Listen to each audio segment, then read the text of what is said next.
आता पाहूया मुंबई आणि पुण्यातल्या टॉप 9 बातम्या।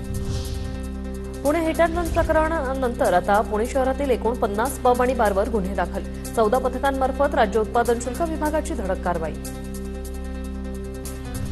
पुणे पोलिसांचा ड्रंक अँड ड्राईव्हच्या कारवाईचा धडाका। आज दिवसभरात 117 वाहन चालकांवर ड्रंक अँड ड्राईव्हची कारवाई। 2,84,000 रुपयांचा दंड बसवून।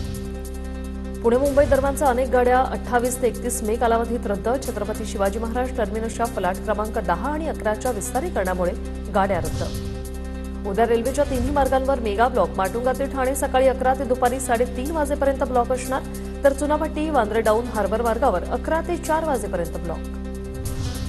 मुंबई विद्यापीठात 2024 ते 25 साठी पदवी अभ्यासक्रमांच्या प्रथम वर्षाचा प्रवेश सुरू। विद्यार्थ्यांसाठी प्रवेशपूर्व ऑनलाईन नाव नोंदणीची प्रक्रिया आजपासून सुरू।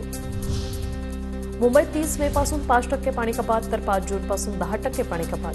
पाणीसाठा घटल्यानं पालिका प्रशासनाचा निर्णय। नागरिकांनी पाणी काटकसरीने वापरण्याचं आवाहन। महाराष्ट्राचं कुलदैवत असणाऱ्या श्री क्षेत्र जेजुरी गडावर वसंतोत्सव साजरा।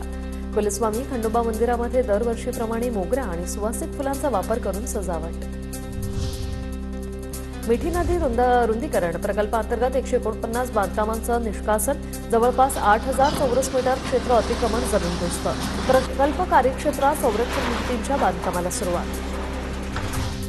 पुण्यातील बाणेर भागात महापालिकेच्या कारवाईचा बडगा। रूफटॉप हॉटेल आणि अनधिकृत बांधकामांवर कारवाई। बाणेरमधील एकूण 9 रूफटॉप हॉटेलवर गुन्हा दाखल।